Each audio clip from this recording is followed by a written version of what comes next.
Sweet. Can everyone see my screen? Awesome. So this workshop is the JavaScript fundamentals workshop. We're going to be going into the fundamental features of the JavaScript language and how we can use it to build cool web apps. And in this workshop at the end, we'll be building our very own calculator app. So what is JavaScript? JavaScript was initially created to make web pages alive after HTML was just made for like the markup and CSS was made to style it. There needed to be some way to make all these web pages interactive, and that's why JavaScript was created. And the programs in this language called JavaScript are known as scripts because technically it's not code that's being compiled. It's basically a bunch of text that browsers interpret to display that behavior on the web page. So it is known as a scripting language and not a compiled language compared to something like Python.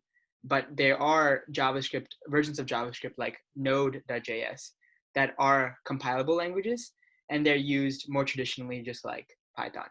And I like to say that JavaScript is taking over the world because you can do virtually anything with JavaScript nowadays. You can have a server, you can build mobile apps, you can build like native apps for Windows and Mac. JavaScript is just going into every single like development, every single like place in development, and it's really cool to see it make its sort of name known. So I guess we'll go ahead and get started. But before, I brought up this same graphic from Kickoff. And just to show you the difference between HTML, CSS, and JavaScript once again, and want to emphasize that JavaScript has this element of interactivity. So the main objective of JavaScript is to make web pages interactive. And I guess we can go ahead and get started and see exactly how this works. So I'm going to send a replit in the chat. But before I do that, let's show you exactly what we're going to be building. So we're going to actually go through some of the fundamentals of JavaScript, and then we'll build a really simple calculator app.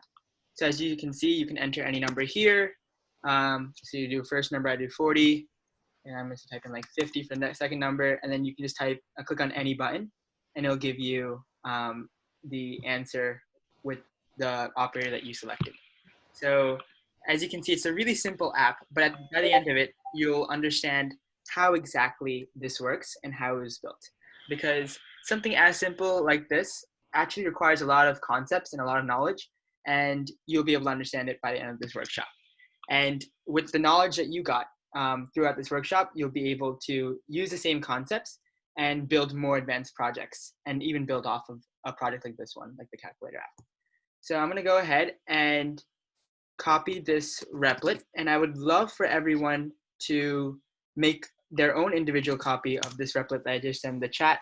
And yeah, just similar to how we did on Kickoff, and then just comment ready once you're ready to go.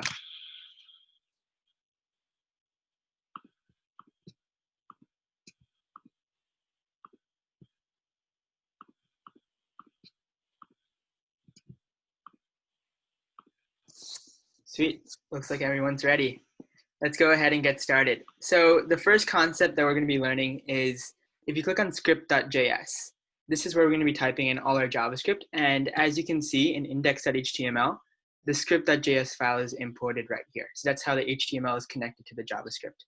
So if you click on script.js, the first thing that we're going to be learning is logging. So to log anything to the console in JavaScript, you do something called console.log. And I'm just going to log a string. So I'm going to type in hello world. By the way, I recommend that you open this Zoom window and have it half and half with your Chrome window or your browser window, just so you can follow along. So if you run this, you'll see that hello world is outputted. And then if you click on this and open it in a new tab, and then right click and click on inspect, or yeah, I think it's pretty similar for most browsers, and then click on console, you should see the same string hello world outputted. So at the most fundamental level, logging is used for debugging, and it's one of the most important things to know. So that's why I just wanted to open up with that. And then you can go ahead and comment this out once you're done, because the idea for this replit is for it to be a live documentation for you, so that you can come back to this replit whenever you need help on a certain concept, and you can just comment out what we do before. So I just commented out line 4 by adding 2 slashes. You can also do this by doing command / to comment and uncomment. I'm not sure what it is on Windows. I think it's like the Windows or the control key, but one of those should work. And then let's go ahead and write to a web page. So let's type in document.write, and then let's type in hello world again and see what happens. So now if you run this, hello world is outputted to the web page. And if I open it in a new tab, refresh the page, you can see hello world is outputted. But where exactly is this in the HTML? So if you click on elements right here and click on body, you should see that hello world is right here. And basically what we just did is we took the document, and in JavaScript, the document is basically everything in between the opening HTML tag and the closing HTML tag. And we said, put this piece of text within that document. Any questions up to this point? So what we just did was we logged our string to the console, and we added text to our document using document.write in JavaScript. I can go back to that. If there are no questions, you can just comment this out and we can move on to the next mini concept. Okay, sweet. So that was pretty easy. Now we wrote to a certain, we just like wrote on the page, right? But what if we wanted to write it to inside a certain tag? So what if we wanted to write a certain text in a header tag? So let's go ahead into index.html and let's make a header tag or an h1 tag. So h1, opening h1 tag and a closing h1 tag, and let's give it an ID. I'm going to give it an ID of test, but you can give it an ID of whatever you want. I just named it test. Just make sure you're consistent with whatever you name it and how you reference it in JavaScript. And an ID is basically short for identifier. It identifies the tag that you just wrote. And what I want to do, instead of putting hello world just in the middle of nowhere in my document, I want to put it in between this opening and closing h1 tag so that it's formatted in the header style. So I go to script.javascript, and then what you would want to do is set a variable equal to this ID. And this is exactly how you would do it. So we're going to go over variables in just a second. But you do variable. I'm just going to name this test. You can name it whatever you'd like. And then you can do equals document.get element by ID. And then in quotes, you can put in test or whatever the name of your ID was. And then if you run that, nothing should happen. But what you can do is do test.innerHTML. So what you're saying here is take this element test and put some HTML inside of it. And we want the inner HTML of test equal to hello world.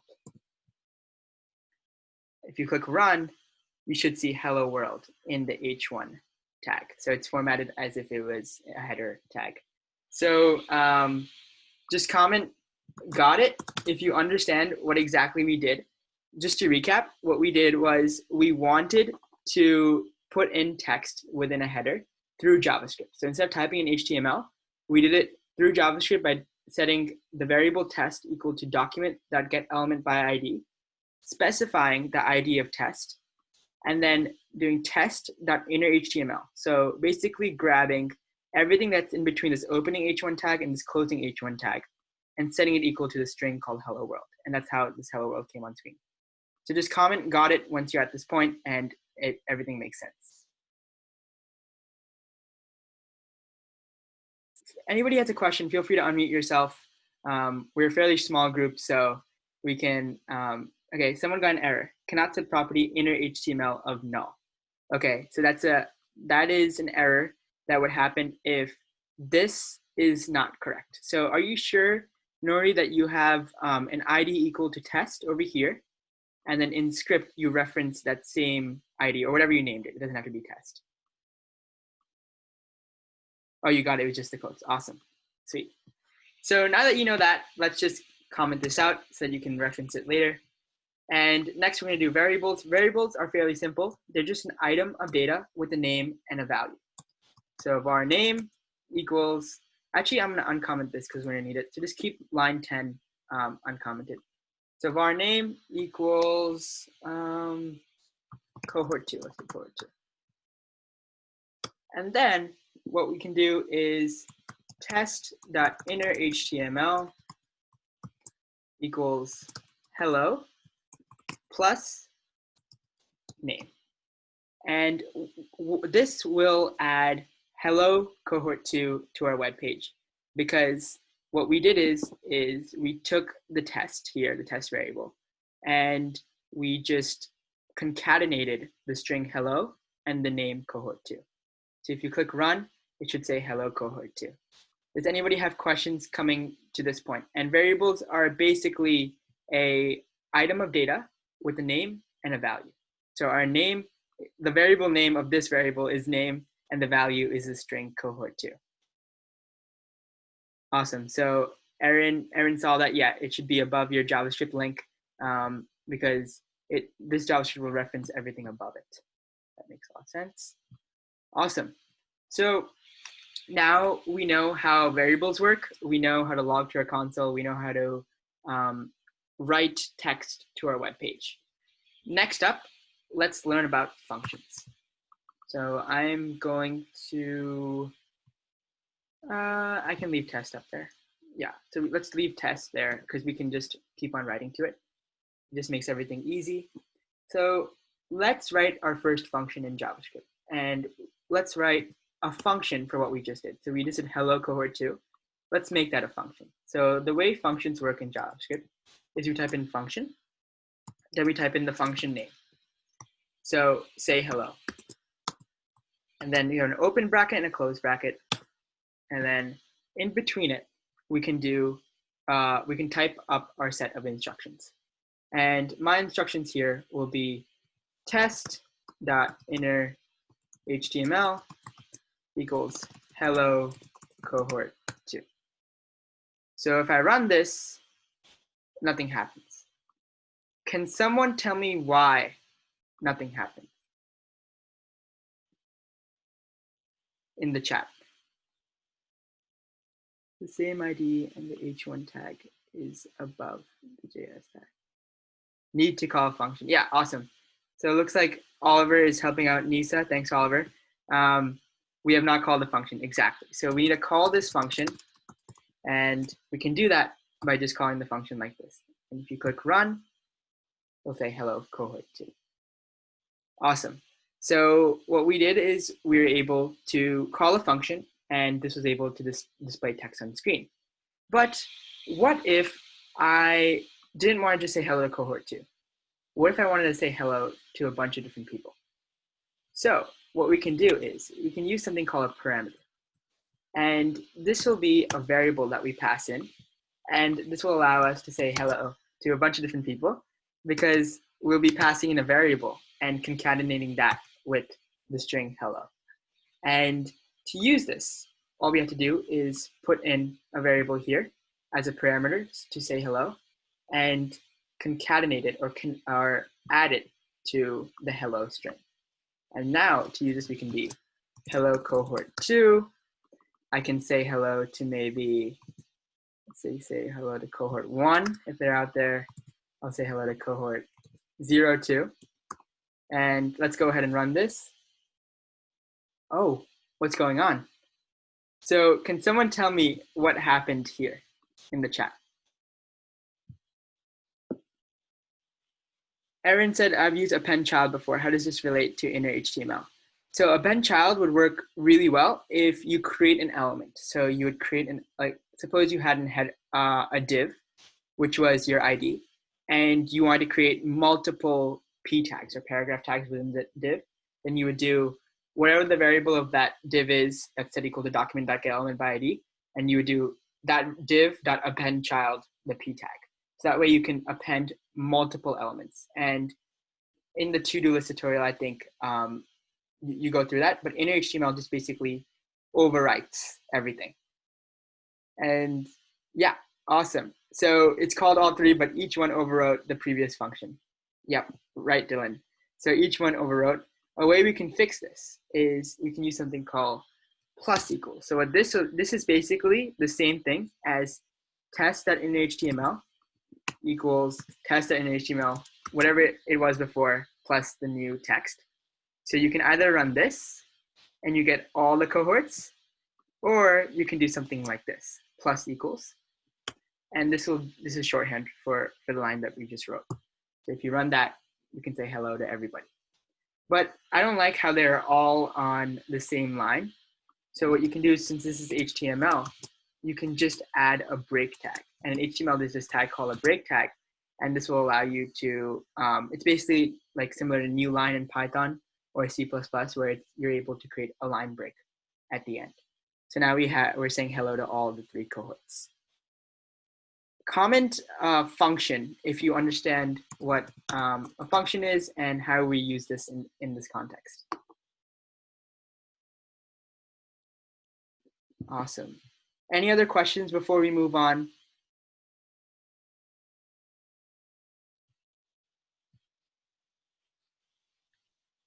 Okay, sweet. So now I'm going to go ahead and actually keep this, but I'm just going to comment out the function calls. Let's do a quick challenge, and this is going to involve some Googling. I want everyone to Google how to write a for loop in JavaScript, and write a for loop in JavaScript to call the say hello function with whatever parameter you want 5 times. And then comment done when you figured it out. Awesome, Nisa caught up, sweet. So we're all up to speed. So I'm gonna give everyone 3 minutes until 8:52 and look up what a for loop is and see if you can call the say hello function with any parameter 5 times.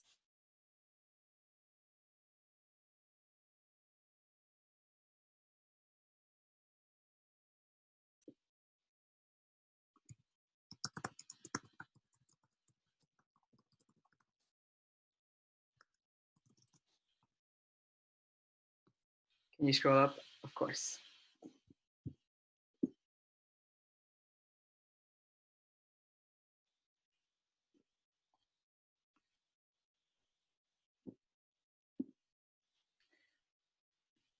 If you didn't know what a for loop is, basically what a for loop does is it iterates over a certain set of instructions a certain number of times. So you can make a for loop that runs 5 times that does the same number of instructions. So in this case, we would want to call the say hello function 5 times.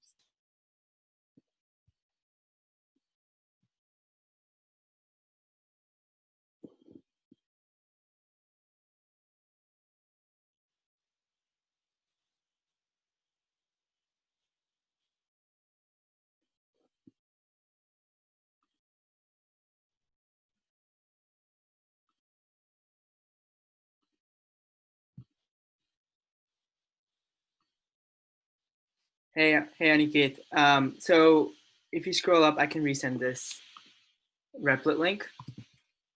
We're actually on the challenge right here, but I would recommend you look at this code right here. I can take you through this real quick. Everyone is trying to complete a challenge for the next 2 minutes. So if you look at this, once you open up this Replit, you feel free to unmute yourself so you can hear what I'm saying and I can hear how's it going for you.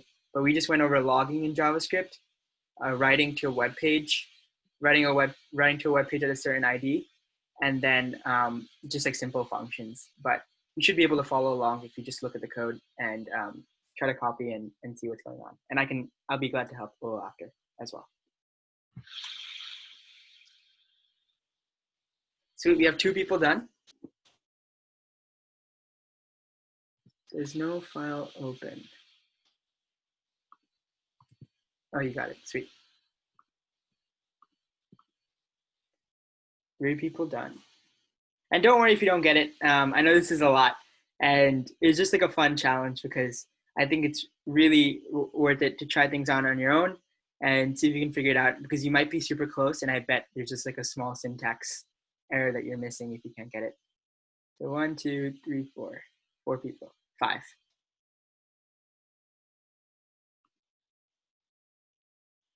Okay, so let's go ahead and go over this challenge. So if I Google how to write a for loop in JavaScript. Let's see how we would go about that. Okay, JavaScript for loop. Looks like I looked at this before. So if you scroll down, for I equals 0. Okay, I looks like a variable. I is less than cars.length. Okay, cars.length just looks like a random number. It has to be a number, right?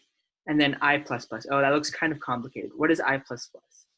I think I++ means that it's incrementing by 1. And I know we didn't go over that, but and you're not supposed to know that, but just this is what that means. So it increments each time by 1. So this would be 0, then it would run this command or this set instruction, and then it would increment it to 1, 2, 3 for so long until it hits cars.length. So now that that makes some sense, let's try it. So we go for cannot edit in a read-only editor. Why is it giving me this error now? Let me just refresh the page. It might be bugging out.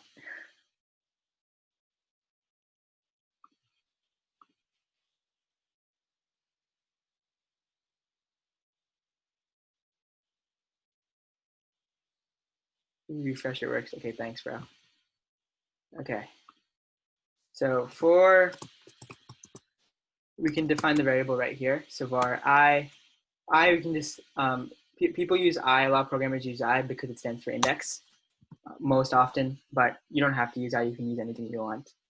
And then I is less than 5, I++. Sweet. And then I'm just gonna console log I just so you can see how it iterates.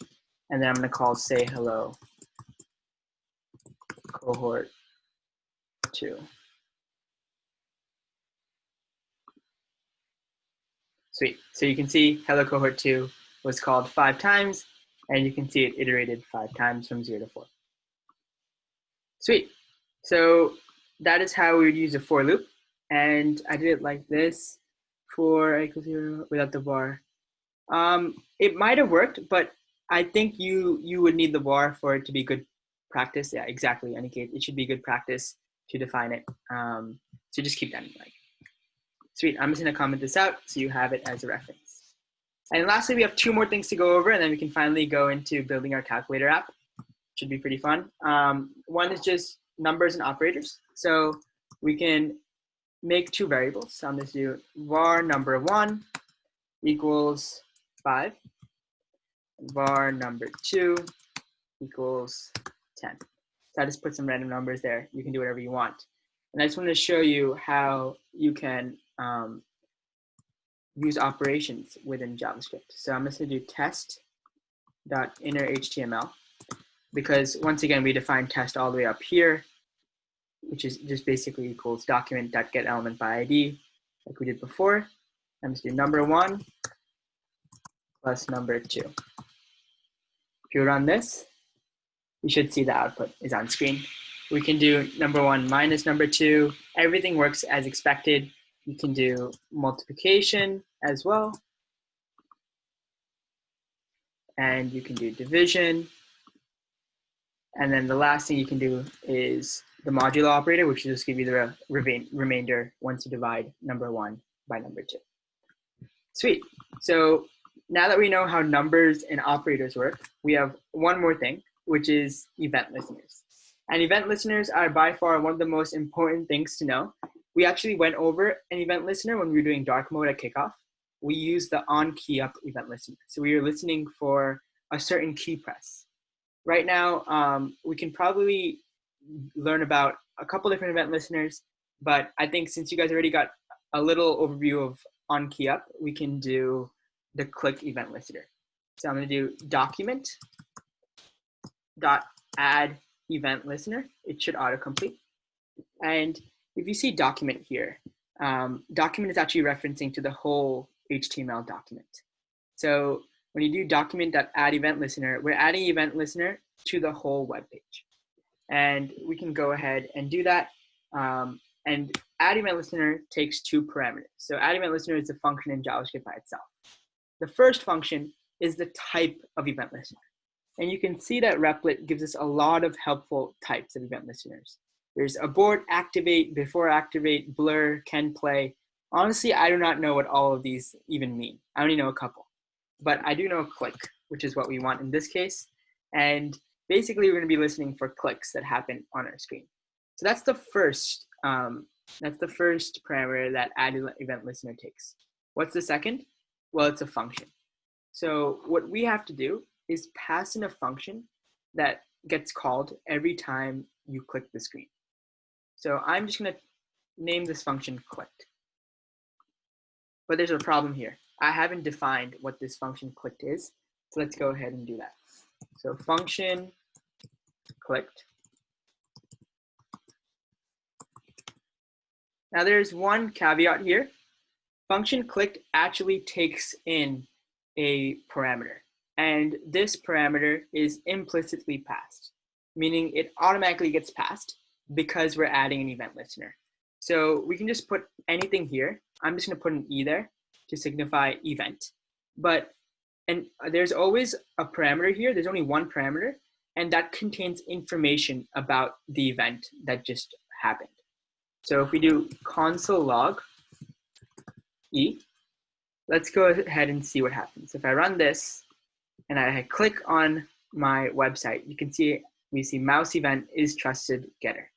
But Replit kind of hides a lot of information. So let's go ahead and open up our Replit in a new tab and go ahead and click on console. And now I want you to click on the website and see exactly what you get. And if you click on one of these objects that are printed out in the console, you can see there's a lot of detailed information here. We can see the client X, the client Y, the layer X, layer Y, offset Y, all these all this information about the click that we may or may not need, but it's just cool to have and see what the browser is giving us.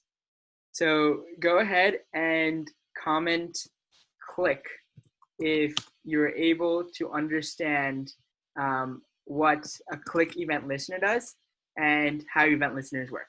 And if you have a question on event listeners, now is the time to ask before we move on to our calculator app. Sumay, what other types of events are there? For sure. So in a lot of our workshops, we're actually going to be going over different types of event listeners. So we did the key up event listener in the kickoff, and that was basically listening for a certain key. This workshop will use the click event listener. There's actually a on mouse move event listener, so you can track where the mouse is moving, and you'll deal with that if you do the WebPaint app, which is on Enlight. There's also other event listeners like touch. If you're on a mobile device, you can detect touches. There's exit intent listeners. So like a lot of fancy e-commerce sites or like sites that really want your attention, if you go to close a tab, there's an event listener that will trigger, be like, oh, this person's trying to leave this web page. You might want to show a pop-up or something. So that's like why event listeners are so important and why so many sites use them, because there are just so many different types of event listeners and the opportunities to use them are just limitless.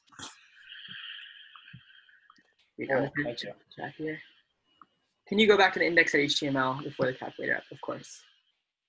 So if we go back to the index.html, you can see all we did is we have a header, an h1 tag with an ID of test, but just make sure you use the same ID in your JavaScript. How is the event listener working if your function definition is after the add event listener? So I don't think this should be a problem. Yeah, it's event listener is actively looking for an event. So when there's an event, click it. Yeah, I don't think there's a problem if you define the function after. And yeah, if you can even put it before and it should still work. Is there a way to disable event listener as a person browsing? So you can disable scripts as a person who's browsing the web, but this would break your experience in the web. Because if you go on, suppose you go on google.com, right? This is a really good question you asked here, Abhilash, because I can show you how prevalent event listeners are. So like if you're on google.com, if you type in something like Enlight, you're probably gonna click enter, right? So when you click enter, that's an on key up event listener. or if you click Google search, that's a click event listener. So event listeners are all over the web. And if you were like to disable scripts or try disable event listeners, it would probably break your whole experience. I'm not sure if there's a way to like disable certain event listeners though. Okay, sweet. Let's go ahead and move on to the calculator app. If there are no any other questions before we move on. Christina, did you get the index.html? Did that make sense? Okay, awesome. Is there something you added? All we did for now is just add an ID to the H1. That's all we did. Sweet. So let's go move on and build our calculator app. So just thinking about how this app is going to work, what we would want to do is have we want two input boxes. So the first input box is the first number, and the second input box is the second number. And then we would want 4 buttons for each operator. So let's go ahead and move into index.html and start to design how this would look like. So I'm going to remove my my H1 ID here of test because that was just for the, actually I'll leave it there and I'll just comment it out just so it'll work if we need to reference the examples from beforehand. You can comment it out by doing the same command / like we did in JavaScript. And this is how comments look in HTML. So I'm going to go ahead and do a new H1 and put calculator there as a title. Go ahead and run that. Awesome. So we got the calculator text on screen. Now I want to know, how can I add inputs in my HTML file? Does anyone know how I can have 2 input boxes? Is there a certain tag that I have to use? Does anybody know what that would look like by any chance? You're not supposed to, I'm just curious.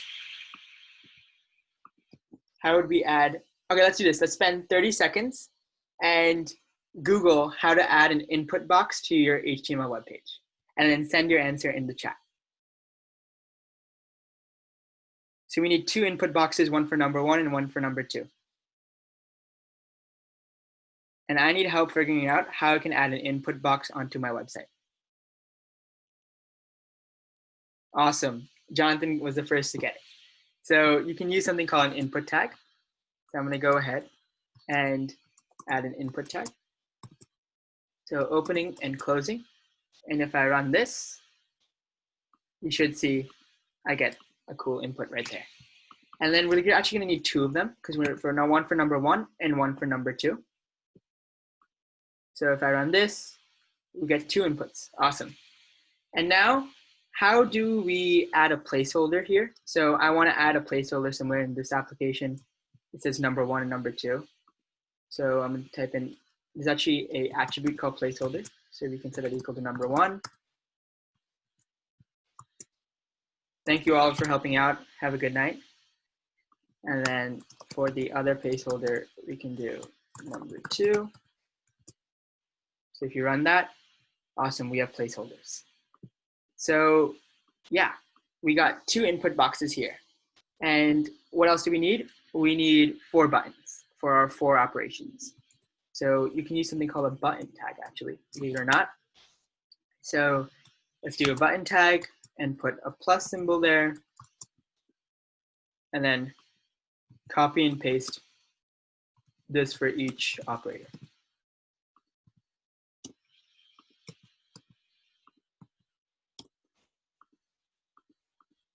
Oh, awesome. And then just change that to a subtraction sign, multiplication, and division. So if you run that, awesome, we got 4 buttons. So comment, what should we comment here? Comment designed if you have your front end done. So we basically designed our 2 input boxes and these 4 buttons. Well, they're not designed because they still look pretty ugly, but I guess this is gonna have to do for now. We can make it look pretty a little later.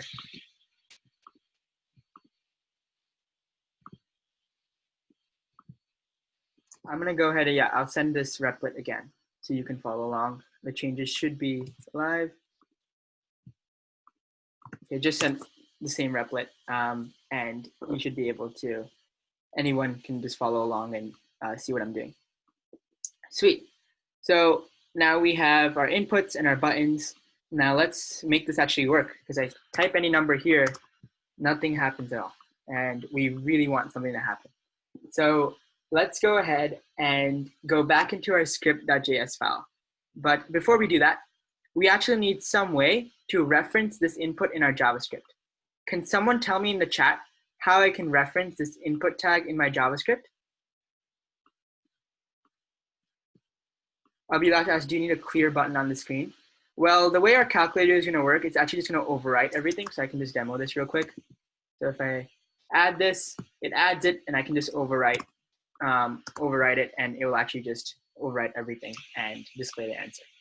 So we actually don't need a clear button. You could add a clear button if you want, and I can show you how you can do that later on at the end.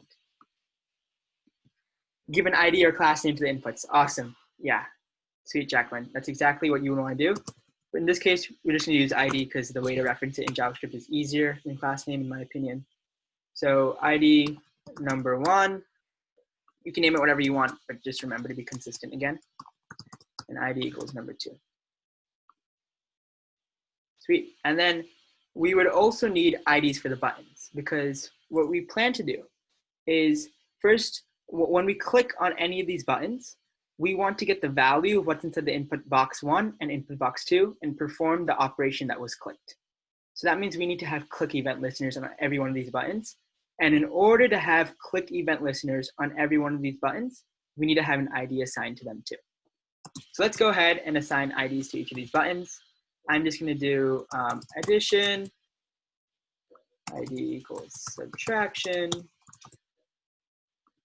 ID equals multiplication, and ID equals division.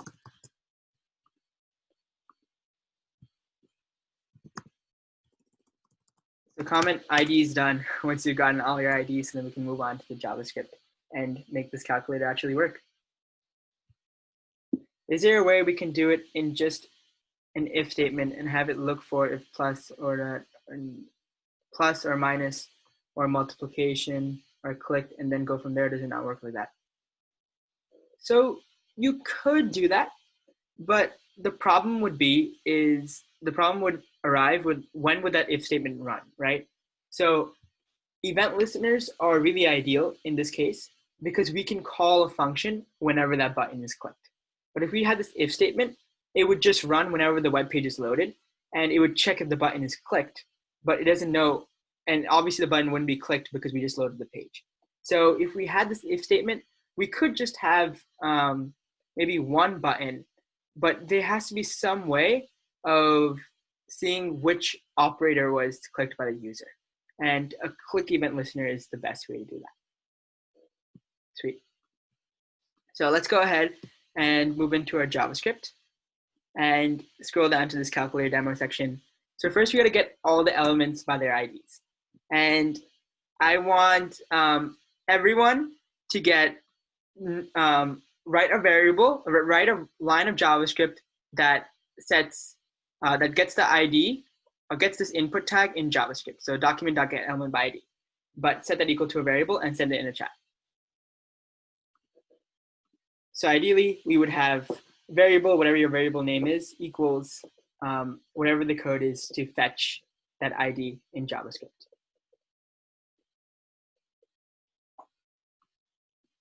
How would that work? We've done this before. It's earlier up in the JavaScript file. Get element by ID. Awesome. Can you write the whole query? Can anyone write the whole query? Sweet. Yeah. Nori's got it. So let's go to the script. I'm really going to copy what you sent. So var add equals document.getElementById addition. So that's for this one. So I'm going to copy this for each one of my buttons and inputs. Var subtract equals document.getElementById subtraction. And this is multiplication. division, multiply, divide. So now I got all my buttons. I also need to get all of my inputs. So var number1 equals document dot get element by ID, the ID which is number1, and then I'm going to do the same thing for number2. So take a second to get all of those references in JavaScript. Once again, what we're doing here is we're referencing all of the tags that we just wrote in HTML in our JavaScript.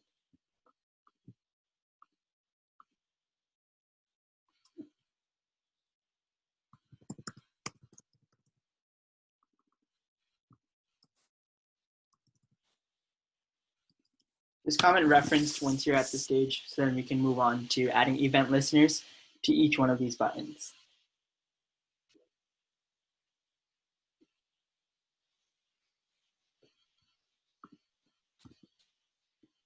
Oh, thank you so much for catching that, Ashish. Number2, thank you. Appreciate that. Sweet.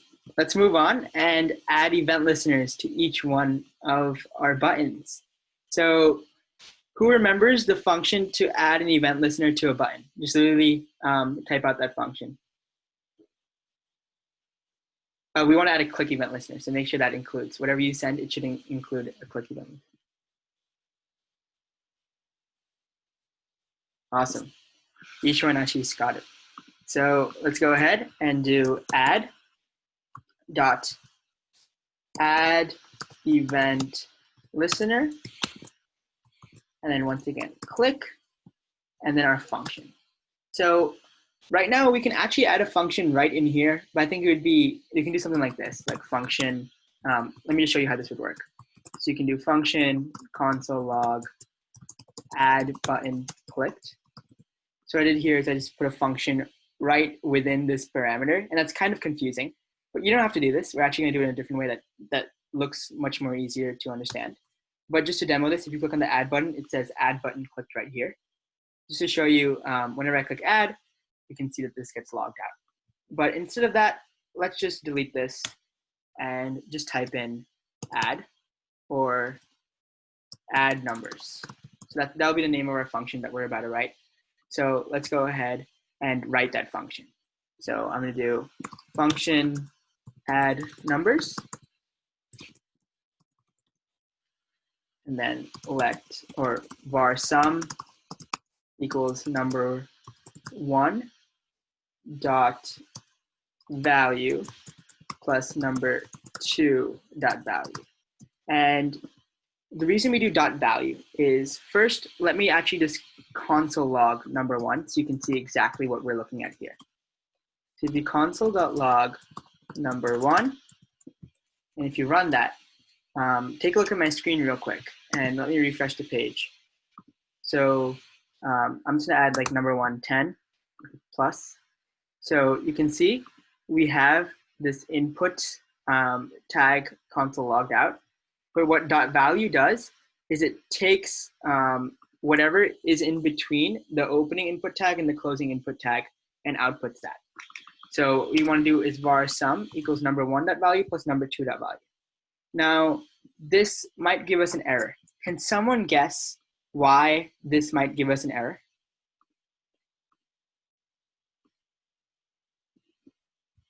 Why would number1 dot value plus number2 dot value give us an error potentially? Need to return the sum, yeah. Also dot value, yeah. We haven't returned the sum yet, but if we were to return it, say we were supposed to, like, we wanted to display sum where test was before, what would be the error? Okay, these are all really good guesses. It would actually be because, yeah, if someone returns things that aren't numbers. Awesome. Yeah, Aaron got it. So number1 dot value, this will actually return a string. So we need to parse it as an integer. And we can do that by using this function called parseInt. And it's a function right here that Replit tells us a string to convert into a number. So it takes a string and it converts it into a number. So you can do that for both of them. And now we'll actually return the sum. So if I console log this, console log sum, run. And now let's try it. So 10 plus 20, add HTML input elements. Why is that the case? Let me refresh the page here. 10 plus 20. Okay, I guess that's not working. Why would it not work? Number 1.value plus number 2.value. Let me look into this. Is it because number 1 value?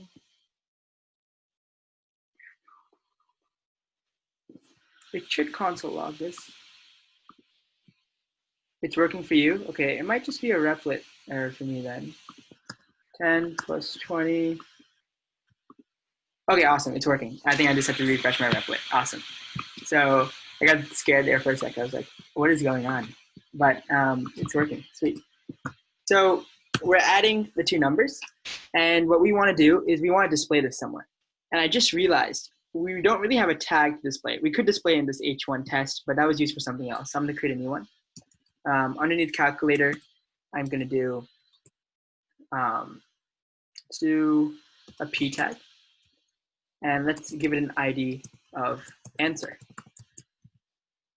And then close that p tag. Head over to our script. Let's define it right here as well. So var answer equals document.getElementById, answer. And let's do our last step, answer.innerHTML equals sum. So now if we run this, 10, 20, plus, we got 30 up there. Awesome. Can you go back to the HTML file for a second? You didn't enter a parameter for the function. Okay, let's go back real quick. So index.html, this is, I just made a p tag, which stands for paragraph. And I gave it an ID of answer. And this same ID I reference in my JavaScript file right here. And I do answer.innerHTML equals sum. So just comment sum if you got addition working and displaying on the screen. And then also comment your question if you're stuck. Or you can even unmute yourself if you'd like.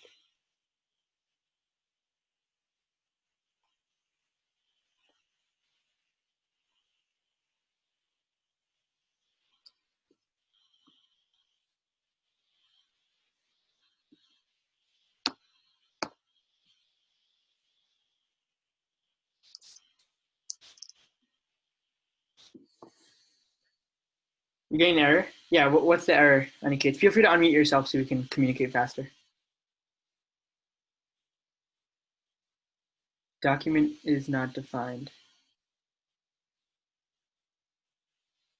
Yeah, misspell. Yeah, probably. Sweet. Okay, so I guess we're gonna move on. It's actually the same thing for every other. It's the same like underlying concept. So instead of add event listener, I'm gonna do subtract.add event listener. So I'm gonna add an event listener to the subtract button, and I'm gonna do another function called subtract numbers. Do function subtract numbers.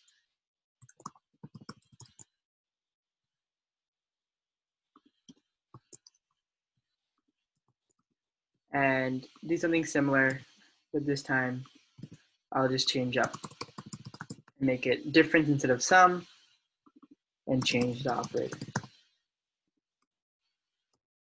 There's a way to make this a little bit more intuitive. If we want to reduce code duplication, what we could have done is like function perform operation, and we could have actually just passed in the operation right here. Actually, let's do that. I don't think this is the most efficient way to do it.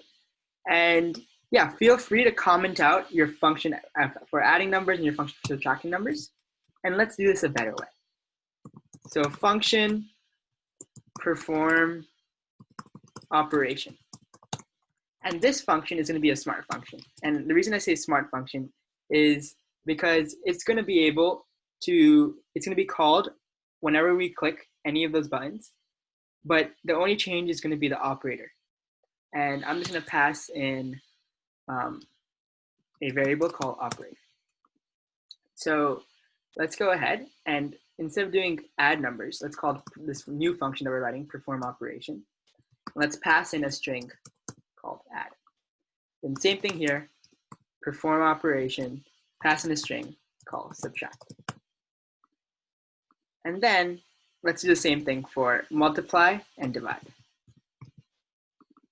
So instead of writing a function for each one of these, there's a way we can actually reduce code duplication and use one function to do everything.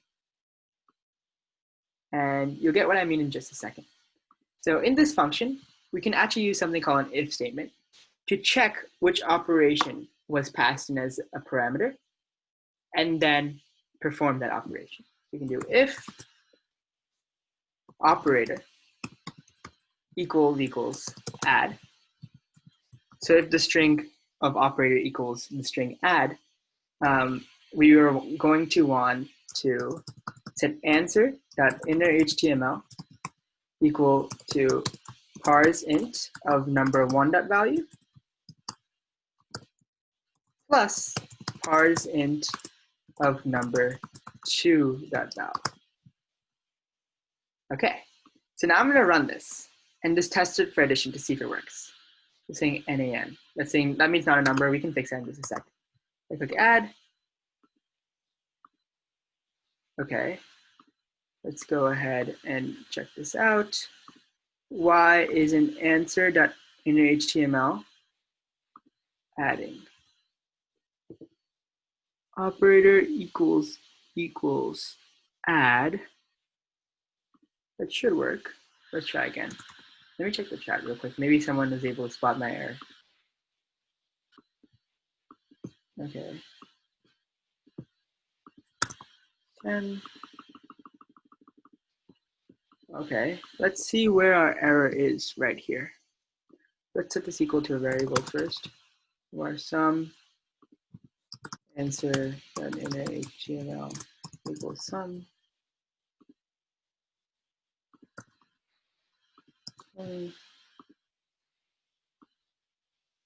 Page refresh may work. Yeah, let me go ahead. Is it working for anybody? This new function that we wrote? Comment working if it's working for you. Sometimes Replit is a little buggy and it makes it, okay, it's working for Max. So I'm not going crazy. Awesome. Let's wait for this to load. But basically what we did there is we created this one function to abstract out everything. And it just makes everything so much more simpler. And once we get this working, I can show you some cool styles to make your calculator look better. Can you compare equals like that? For some reason, I thought it was equals. I think that is used in a different context. I can't remember where it'd be used, but you can compare equals like that. That's how you normally do it in JavaScript. Use a double equals. So 10 and 20, add. Okay, I am definitely missing something. If this is not working.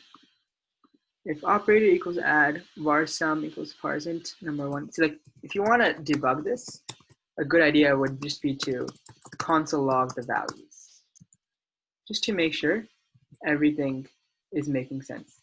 It's working for Max. Is it working for anybody else?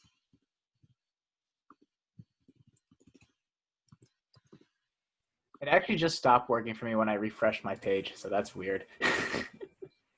Okay. I think I was just testing out adding before, and I thought it was working, but then I refreshed and I did it again, and it stopped. So Okay. Yeah. So maybe we should just console log operator here. This is a really good debugging exercise. So this workshop might go 5 or 10 minutes over time, but at least you'll understand how to, add, subtract, multiply, divide. Okay, whoa. So it looks like all the operators are being called. But why is the case? Why is that the case? Okay, so who remembers the event that we passed in event listeners? So I actually forgot about that. So there is this implicit event that gets passed in, like how we went over here in event listeners. And what we did was we ignored that and we just passed in our own string. So I think what it should be is E operator. Let me see if this would work. Undefined, undefined, undefined, undefined. Okay. And 20. Okay, let me see. How can event listeners, so this is like an example of what you would Google. How You need to use e.target e.target. instead of operator. Let's go ahead and check that out. It might be the case. Console log E. Let's go see what E gives us. Operator is not defined.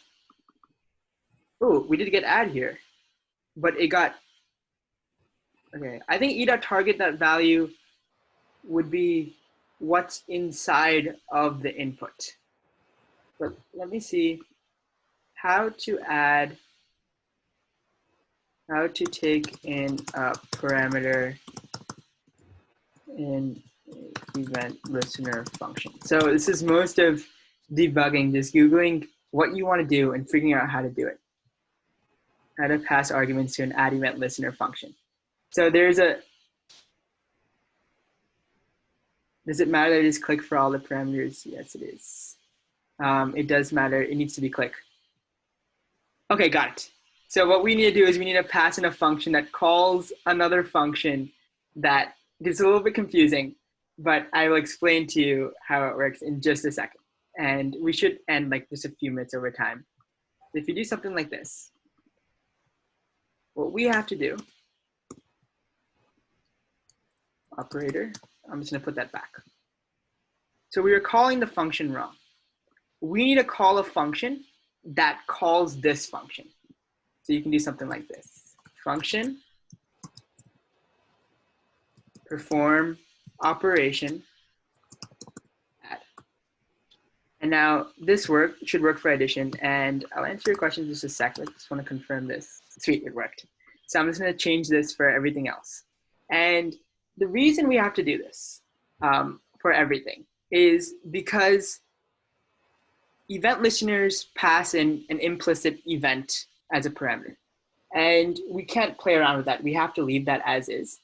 And so we need to call a function that calls a separate function where we want our code to run. So I'm just going to finish this real quick. We can use else and else if to check if an operator is subtract. And then we can do var difference equals. Just going to copy this over and replace this with the subtraction sign. And then we can do an else if for operator equals multiply. And then we can do var product equals this. Or I forgot to set the answer.innerHTML here. So answer.innerHTML equals difference. Over here, answer.innerHTML equals product. And then lastly, you can check if operator equals divide. And then this would be the same thing. I need to put a multiplication symbol here for division. And let me go ahead and do that. Divide.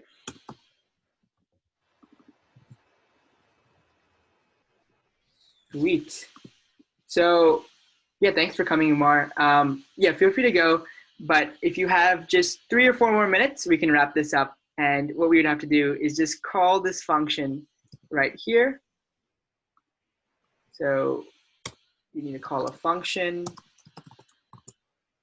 that calls our perform operation function. This would be subtract. And then same thing for multiply and divide. So what we did here is we replaced all those 4 functions that we were about to write with one big function. And that just reduced a lot of code duplication because we could have written individual functions, but it would just be easier for like, if you were writing this as a part of like a professional project, you'd probably want to make it one function because if something was wrong with the function, you only need to change it in one place. So that's why it just makes sense to create one function whenever you need to do something like this. So if you do 10 and 20, let me just test this out. The addition, subtraction, multiplication, and division all works. Awesome. I'm going to be going over some styles really quick to make this look a little nicer.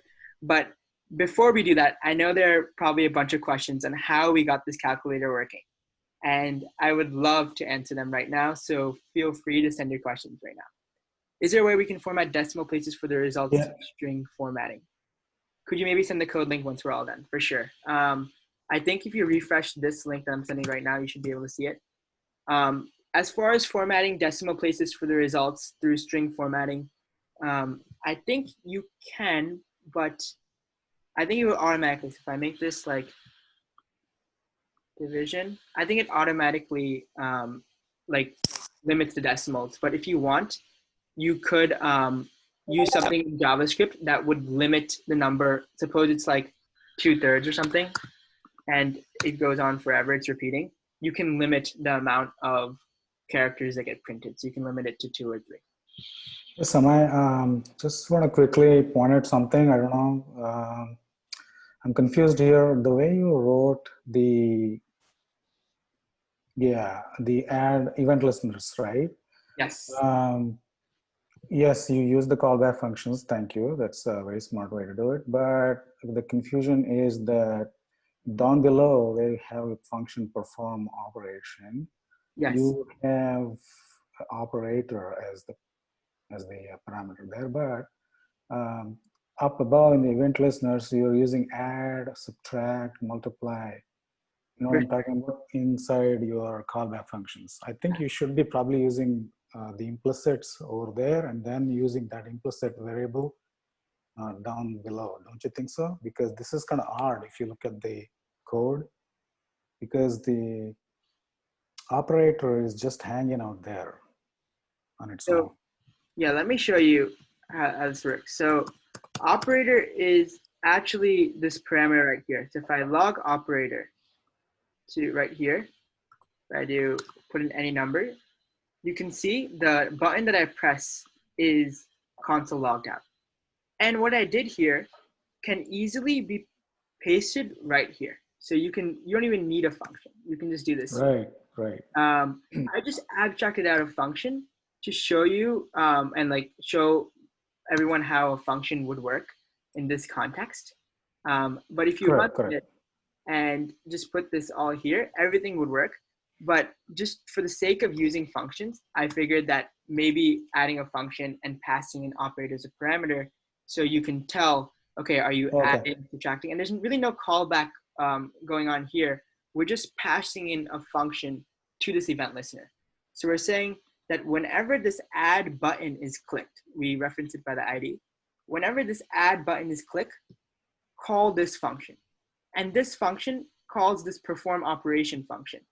That is the callback function. That's what JavaScript says in the documentation. Yes. The function that you mentioned there is the callback function. Yes, you can think about it that way. So whenever the click happens, that is the function that takes place. You can think about it like that. Okay, thanks. Yes. Any other questions? Thank you. Any other questions regarding how this calculator function worked? For the divide case, why another else if instead of an else? We can do just else instead, but I just put an else if just to like do it as like a safe thing, because if you typed in like something else and you wanted to add something else, like if I did like something random, right, it would just automatically default to division. But I think just to be more safe, I just put the else if there. Maybe a better way to do this would putting an else here and then logging out console log operator not found, just to make sure like your program isn't doing anything that's undefined or doesn't make sense. Sweet. Can you scroll down? Maya, is that good? Is that what you wanted to see?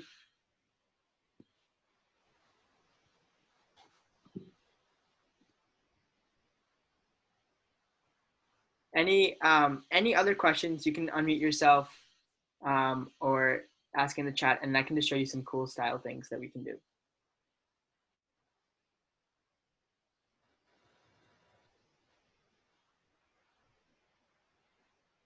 Sweet. Yeah. Awesome. Wait, did everybody get it working, first of all? Just comment working if it's working, because I definitely want to take this time to make sure that all errors are figured out. Okay. Sweet.